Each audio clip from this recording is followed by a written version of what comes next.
누가 이웃입니까? 라는 제목으로 우리가 잘 아는 본문으로 함께 말씀 나누고자 합니다. 누가복음 10장의 오늘 이야기는 우리에게 선한 사마리아 사람 이야기로 잘 알려져 있죠. 그리고 이 이야기는 근데 이 이야기가 한 사람의 질문으로 시작합니다. 한 사람, 바로 어떤 한 율법교사가 예수님께 질문해요. 보통 질문은 내가 모르는 거 알기 위해서 질문하는데, 지금 이제 율법교사의 질문은 사실 무엇이 궁금해서 물어보기보다는 본문에서는 시험하기 위해서, 또 이제 해석은 그 마음을 이렇게 한번 떠보기 위해서 예수님이 어떠한 분인가 테스트하겠다는 겁니다. 그래서 또 꼬투리를 잡거나 뭔가 흠을 잡거나 뭔가 문제를 발견하고자 하는 그러한 어떤 의도도 있었습니다. 예수님을 그렇게 시험하기 위한 것이었다, 그렇게 얘기합니다. 누가복음 10장 25절 말씀입니다. 함께 읽겠습니다. 선생님, 내가 무엇을 하여야 영생을 얻으리까? 아멘. 이 질문에 대해서 예수님께서 대답을 즉답하지 아니하시고 오히려 역으로 질문하세요. 10장 26절 말씀입니다. 율법에 무엇이라 기록되었으며 내가 어떻게 읽느냐? 사실 지금 질문하는 사람이 율법교사이기 때문에 율법에 나와 있는 내용으로 답을 해보라고 이렇게 역으로 이제 말씀하시는 것이죠. 그래서 예수님의 질문에 대해서 답을 거의 정확하게 정답을 이야기합니다. 성경에 신명기 6장 5절 그리고 레위기 19장 18절에 있는 말씀들을 함께 인용해서 대답해요. 누가복음 10장 27절입니다. 대답하여 이르되 내 마음을 다하며 목숨을 다하며 힘을 다하며 뜻을 다하여 주 너의 하나님을 사랑하고 또한 내 이웃을 내 자신같이 사랑하라 하였나이다. 아멘. 정답이죠. 그래서 율법교사의 대답을 들으시고 예수님께서 누가복음 10장 28절 말씀 보시는 대로 내 대답이 옳다, 그러니까 이대로 행해라, 그러면 살리라, 이렇게 말씀하세요. 여기서 사실은 이야기의 대화는 다시 끝이 난 겁니다. 그런데 율법교사가 거기서 마무리 짓지 않고 또 질문해요. 10장 29절 읽겠습니다. 그 사람이 자기를 옳게 보이려고 예수께 여짜오되 그러면 내 이웃이 누구니까? 아멘. 성경에는 역사적인 내용이나 기록만 있는 것이 아니라 성경의 행간에는 해석들이 존재합니다. 그래서 오늘 이제 이 성경의 말씀의 서두에서 뭐라고 했냐면 이것은 질문이 아니라 테스트였다, 시험하기 위한 것이었다, 해석이 붙어 있고, 또 지금도 해석이 붙어 있는데 이번에 이 질문은 자신을 드러내고 싶었다, 그렇게 지금 해석하고 있습니다.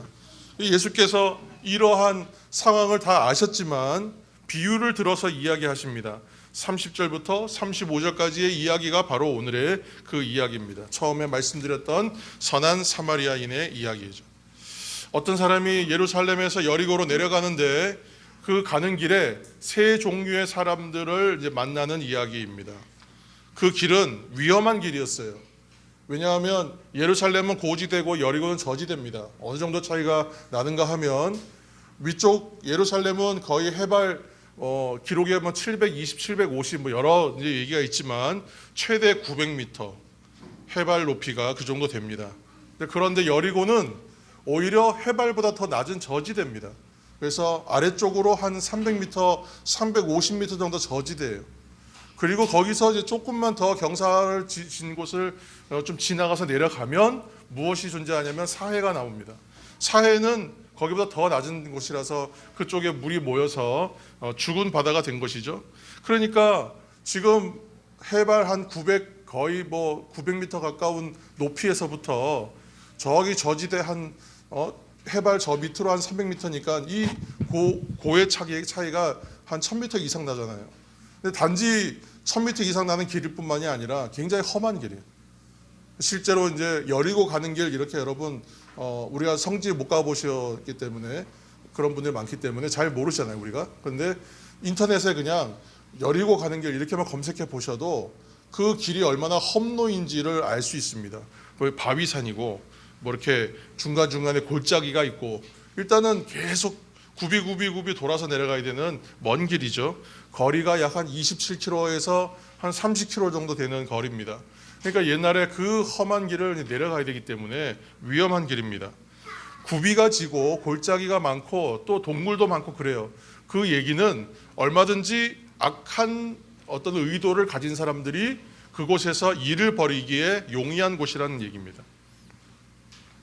그런데 그 길에서 오늘 내려갈 수밖에 없었던 그 사람이 있었어요. 왜냐하면 여리고에서 예루살렘까지 성전까지 올라갈 수 있는 길은 이 길이 유일했기 때문에 이 길로 사람들이 여행객과 순례객들이 오갔다는 것입니다. 그런데 그 길을 가던 어떤 사람이 만났던 첫 번째 사람이 하필이면 강도였습니다. 후미진 곳에서 여행객이나 순례객을 노리는 강도들이 있었는데 그 길에서 그만 강도를 당합니다. 강도를 만나서 옷도 벗겨지고 폭행을 당해가지고 거의 죽게 된 것을 그냥 버려둔 채로 가버렸습니다. 자, 이 길에서 이제 두 번째 사람이 지나갑니다.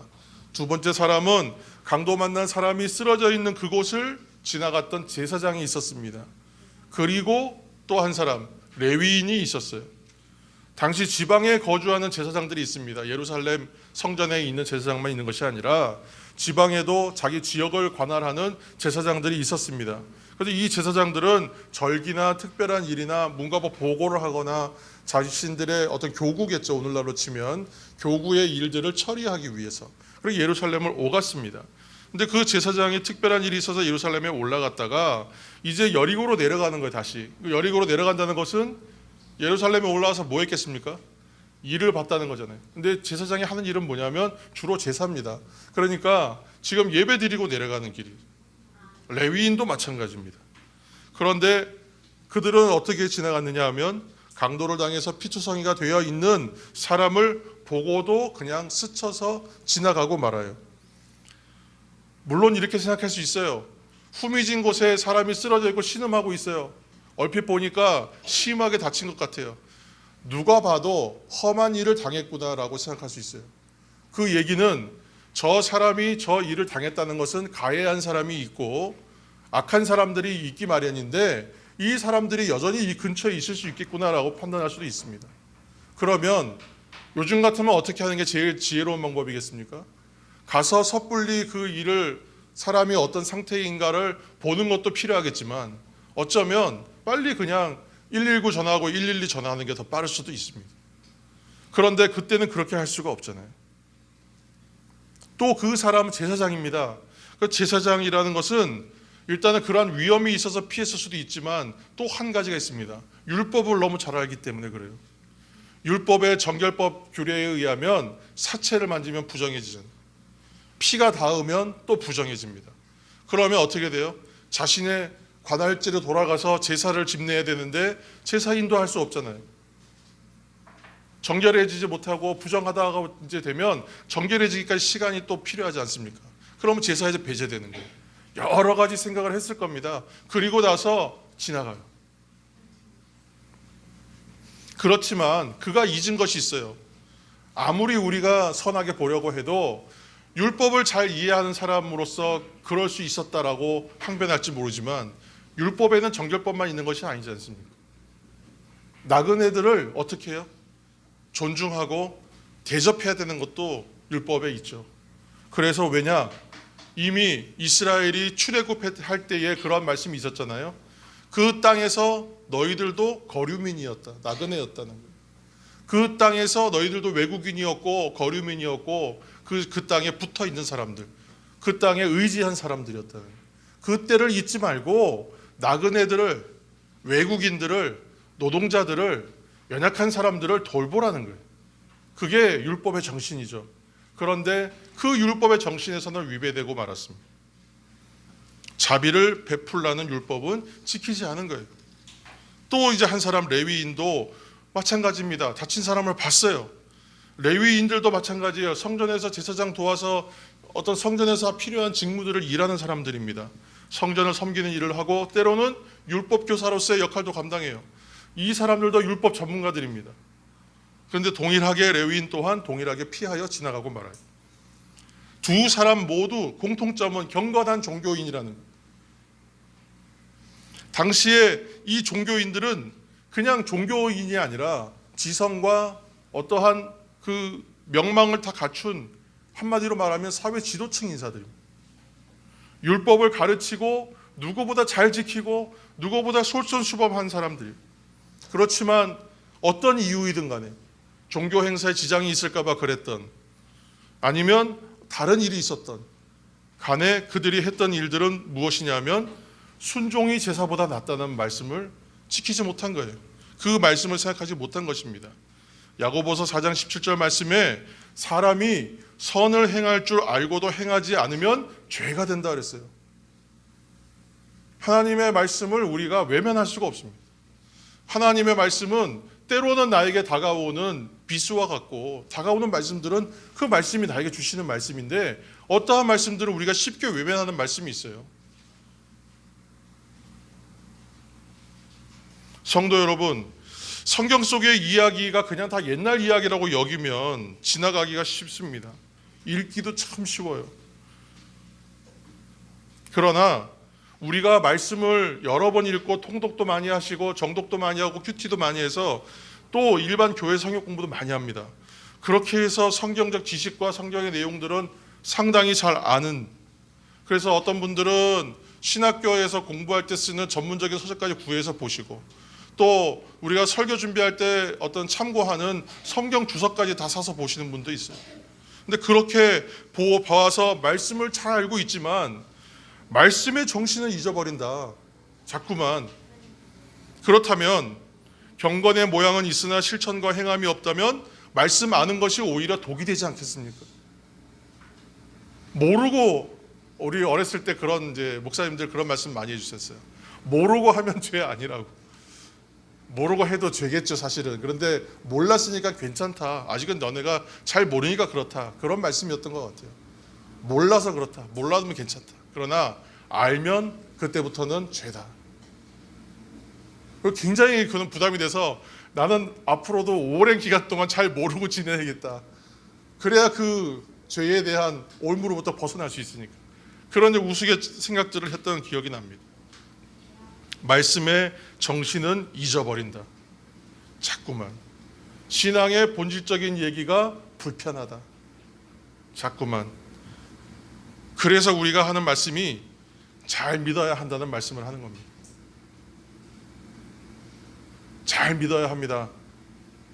잘 믿는다는 말은 진정한 신앙생활, 우리가 말하는 신앙의 본질이 무엇인가를 계속해서 생각해야 된다는 거예요. 연구하고 고민하고 살아내고 반성하고 회개하고 다시 은혜 받고 또 어렵고, 이 일들이 계속 반복됩니다. 다시 이야기로 가서 그렇게 쓰러져 있는 강도 만난 사람에게 이 상태로 끝나면 비극인데 놀라운 반전이 일어나요. 누가복음 10장 33절 우리 함께 읽겠습니다. 어떤 사마리아 사람은 여행하는 중 거기 이르러 그를 보고 불쌍히 여겨, 아멘. 세 번째 사람, 어떤 사마리아 사람이, 이 사람이 여행하다가 이 쓰러진 사람 발견합니다. 여러분, 우리가 성경 내용을 잘 알지 않습니까? 유대인과 사마리아 사람들의 관계가 어떤지 알잖아요. 원수보다도 더 이런 원수가 없습니다. 서로 외면하고 서로 무시하고, 특히 유대인들은 사마리아 사람들을 사람 취급 안 합니다. 왜 사람 취급 안 했냐? 우리나라도, 우리 민족도 순혈주의 정책에 가깝죠. 순혈주의. 그래서 혈통이 섞이는 것, 혼혈되는 것에 대해서 되게 천시해요. 터부시합니다. 그런데 이스라엘도 유대인들도 마찬가지예요. 이 순혈주의 이 정신이 너무 강해요.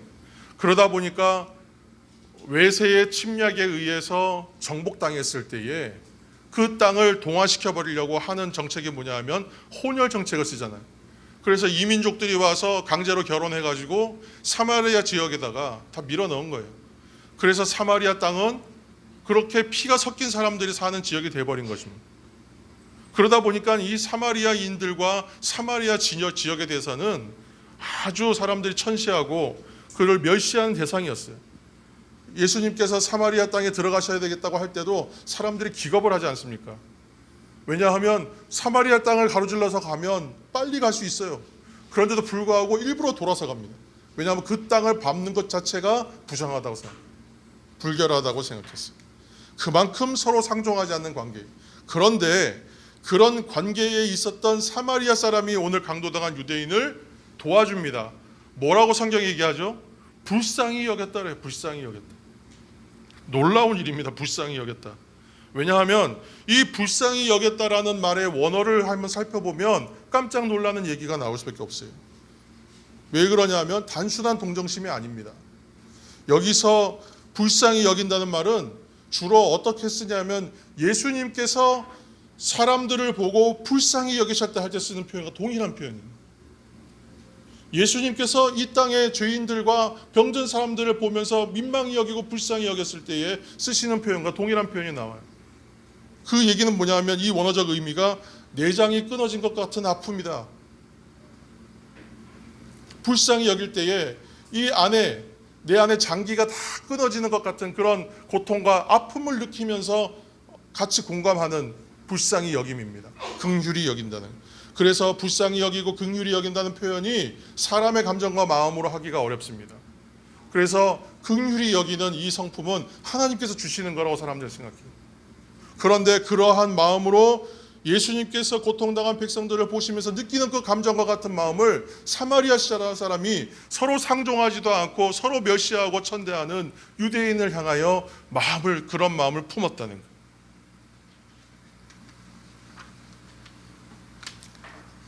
지금 이 표현을 보면서 그런 생각이 듭니다. 예수님께서 우리들을 향하여 아파하신다는 것은 지금 우리 안에 있는 내장이 찢어지는 것 같은 그런 고통과 그런 마음들을 가지고 아파하신다.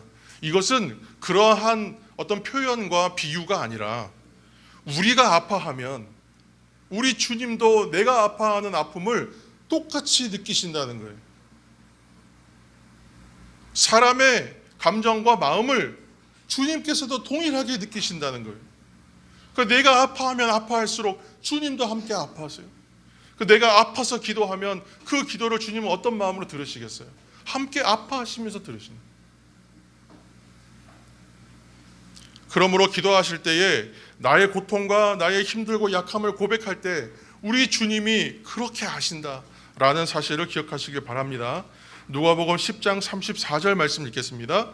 가까이 가서 기름과 포도주를 그 상처에 붓고 싸매고 자기 짐승에 태워 주막으로 데리고 가서 돌보아 주니라. 아멘. 이 사마리아 사람이 강도당한 사람에게 다가가요. 그런데 돕다 보면 그 사람의 상처에서 나오는 피와 이런 것들이 다 옷에 묻을 수 있어요. 그런데 이것을 앞에 사람들은 정결해지지 못하고 부정하게 될까 봐 피했던 것인데 옷에 피가 묻는 것도 신경 쓰지 않고 자신이 가지고 있었던 것을 꺼내요. 기름과 또 포도주를 꺼내요. 이 기름과 포도주에도 상징적 의미가 있지만 오늘은 그냥 기름과 포도주입니다. 치료를 위해서 쓰는 거예요. 상처에 붓고 싸맵니다. 다른 사람을 살리는 일에 자신이 가진 것을 다 내어주는 거예요. 우리가 우리에게 주신 것을 이렇게 생명을 살리는 일을 위해 쓰고 헌신하는 것, 하나님께서 기뻐하시는 거룩한 산 제사가 된다는 것을 여러분 믿으시길 바랍니다. 그리고 그를 자기 짐승에 태워서 주막으로 데리고 가서 돌보아 줍니다. 그리고 주인에게 값을 줍니다. 2데나리온. 일용자가 하루 일했을 때 품삯이 1데나리온. 그러니까 이틀 일할 품삯에 적지 않은 돈을 내어줍니다. 그리고 비용을 내가 더 지불하겠다. 내가 돌아올 때에 그 사람을 잘 보살펴 달라. 그때까지 부탁한다. 그렇게 그에게 부탁하고 떠납니다. 바로 한마디로 자비를 베푼 거예요. 성경에서 말하는 자비를 베품이 이러한 것이라는 거예요. 그의 신체적인 또한 경제적인 어려움을 다 돌보아 주는 거예요. 그것이 바로 자비를 베푼 것입니다. 비유의 말씀을 하시고 예수님께서 율법 교사에게 너의 생각에는 이 세 사람 중에서 누가 강도 만난 사람의 이웃일까? 라고 질문하세요. 10장 37절 말씀 함께 읽겠습니다. 이르되 자비를 베푼 자니이다. 너도 이와 같이 하라 하시니라. 아멘. 율법교사는 뭐 당연히 잘 알겠죠. 당연하다는 듯이 얘기합니다. 왜냐하면 이 정답은 너무 쉬운 정답이 자비를 베푼 사람입니다. 처음에 율법교사는 예수님한테 질문할 때 시험하듯 테스트하듯 마치 떠보는 것처럼 그렇게 테스트했다 그랬어요. 자신이 율법교사로서 율법에 대해서 누구보다 잘 안다고 자부했기 때문에 확인한 겁니다. 율법에 대해서 자기 신이 더 잘 안다고 생각하고 테스트한 거예요. 그런데 예수님은 비유의 말씀을 통해서 정작 율법을 알지 못하는 사람은 너희들과 같은 사람이라고 지금 거꾸로 얘기하시는 거예요. 사실은 이 대화의 내용은 종교 지도자들을 비판하시는 내용이에요. 오늘 예수님의 말씀 많은 질문이 떠오르게 합니다. 저도 말씀을 전하고 말씀을 가르치는 사람으로서 그 반대의 입장에서 이 말씀을 그대로 받아요. 굉장히 부담스럽게 이 말씀을 읽습니다. 먼저는 이 말씀은 먼저 믿은 우리들에게 주시는 말씀이기도 합니다. 어쩌면 성도된 사람들 모두에게 주시는 말씀입니다. 마치 우리가 잘 알고 있는 탕자의 비유로 알고 있는 얘기 아시죠? 탕자의 비유, 달리 말하면 두 아들 비유라고 합니다. 집 나간 아들은 둘째 아들이었어요. 그가 이제 탕자라고 해서 탕자의 비유로 많이 알려져 있는 이야기가 있지 않습니까? 그 비유에서 우리는 둘째 아들을 주목하지만 첫째 아들은 잘 주목하지 않아요. 근데 잠시 첫째 아들을 생각해 보십시오. 첫째 아들은 아버지 곁을 한 번도 떠난 적이 없어요. 아버지의 명을 한 번도 어긴 적이 없어요. 그래서 아버지 입장에서는 또 자신 스스로도 자신이 아버지에게서는 올바른 아들이고 자신의 의무를 다한 아들이라고 생각합니다. 그러나 오늘 이 말씀은 어쩌면 아버지 곁에서 지켰던 첫째 아들이 가신 그 자부심을 경고하시는 말씀입니다. 먼저 믿은 성도들 그리고 하나님의 성도들 전부들에게 경고하시는 말씀입니다. 부자 청년 이야기도 알지 않습니까? 부자 청년이 예수님께 와서 내가 어떻게 하면 영생을 얻겠습니까? 질문했을 때 동일한 말씀하시잖아요. 내가 가진 모든 것을 팔아 나눠주고 너는 나를 따르라 그랬어요. 그 말씀과 동일한 거예요. 왜 그렇습니까? 율법교사의 첫 번째 질문이 무엇인지 우리 다시 돌아가야 됩니다. 10장 25절 말씀 우리가 한 절 같이 여러분 성경 참조하셔서 화면도 보시고 함께 읽겠습니다. 어떤 율법교사가 일어나 예수를 시험하여 이르되 선생님 내가 무엇을 하여야 영생을 얻으리이까? 아멘. 첫 번째 질문은 어떻게 하면 영생을 얻을까요? 질문했어요. 그 질문에 대한 대답이 중간 과정은 우리가 볼 것도 없습니다. 10장 37절이에요. 가서 너도 이와 같이 하라. 영생을 얻는 방법은 자비를 베푸는 거예요. 이제 이해가 되실 것입니다. 그렇다면 자비를 베푸는 것이 무엇인가? 오늘 필요한 사람에게 필요한 것을 주는 것이 자비를 베푸는 일입니다. 강도당한 사람의 신체적인 경제적인 필요를 돕는 것, 그것이 바로 자비를 베푸는 것입니다.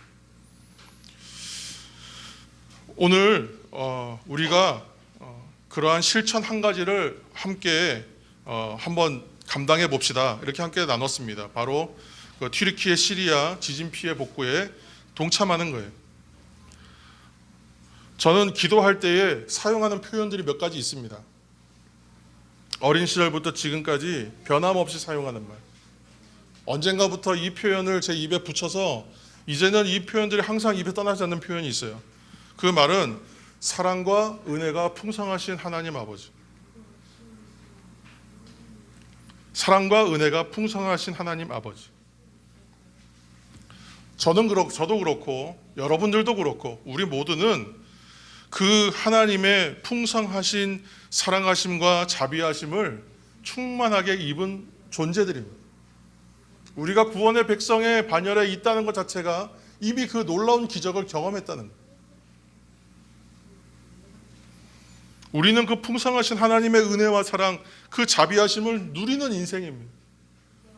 우리는 늘 내 손에 쥐어진 것, 내 인생에 부족한 것을 생각하면서 때로는 불평하고 때로는 불만족하고 때로는 원망도 하지만, 그러나 우리는 이미 풍성하신 하나님의 은혜와 사랑을 받았어요. 그렇기 때문에 제 입에서 늘 습관처럼 나오는 고백은 사랑과 은혜가 풍성하신 하나님, 그렇게 고백할 수밖에 없어요. 그렇게 하고 나서 사랑과 은혜가 풍성하지 못한 나를 자책하고 나를 긍휼히 여겨달라고 기도합니다. 우리는 그 풍성하신 하나님의 은혜와 사랑과 그 자비하심을 누리는 인생입니다. 그러므로 하나님의 교회와 성도는 그 사랑과 은혜를 어떠한 방식으로든 간에 흘려보내야 돼요. 그러면 놀랍게도 그 사랑과 은혜가 메마르지 않고 소멸되지 않고 부족하지 않고 마르지 않고 다시 채워져요. 내가 물질을 보냈으니까 물질로 채워집니까? 그럴 수 있어요. 나는 물질을 보냈는데 물질이 아닌 것으로 채워질 수도 있습니다. 그런데 물질보다 더 귀한 거예요. 물질로 살 수 없는 거예요. 나는 이거 얼마 안 되는 거 보냈는데 더 큰 것 받습니다.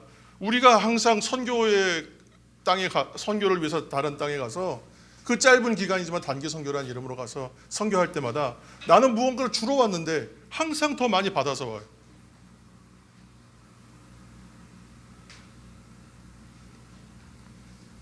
하나님은 우리의 성실과 헌신 위에 모든 것을 더하시는 은혜를 부으세요. 당장의 셈법으로는 맞지 않아요. 계산이 안 맞습니다. 그러나 우리의 인생을 생각해 보세요. 우리의 인생의 결국을 생각해 보세요. 무엇으로 그 값을 매길 수가 있겠습니까? 작은 것 하나씩을 내 삶의 자리에서 실천해 갈 때에 우리가 선한 이웃이 될 수 있습니다. 저는 우리 교회와 성도가 선한 이웃이 되기를 축복합니다. 간절히 원합니다. 우리가 선한 이웃이 되겠습니다. 그렇게 결심했으면 좋겠어요. 우선은 내가 가진 것을 내어주는 것만이 중요한 건 아닙니다. 내가 줄 수 있는 것이 많이 있습니다. 무엇보다 가장 강력한 것은 기도예요. 우리가 이 기도를 쉬지 않는 것 정말 강력한 선물입니다. 강력한 은혜가 그 땅에 닿을 수가 있고 우리 이웃을 향할 수가 있습니다. 내가 자녀를 사랑하는 마음으로 자녀를 위해서 기도하는 것만큼 그 반의 반만큼만 기도해도 놀라운 역사가 나타나죠.